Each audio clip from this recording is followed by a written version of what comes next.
आणि राज्यसभा निवडणुकीसाठी राज्यामधलं पक्षीय बलाबल नेमकं कसं आहे त्यावर एक नजर टाकूयात।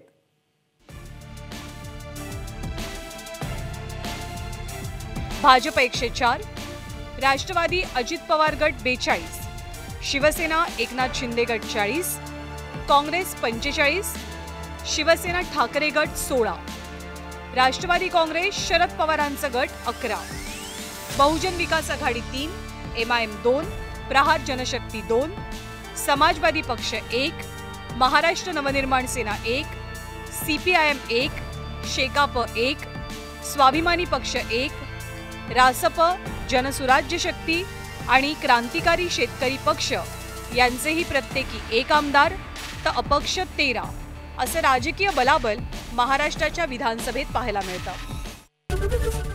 ABP माझा, उघडा डोळे बघा नीट।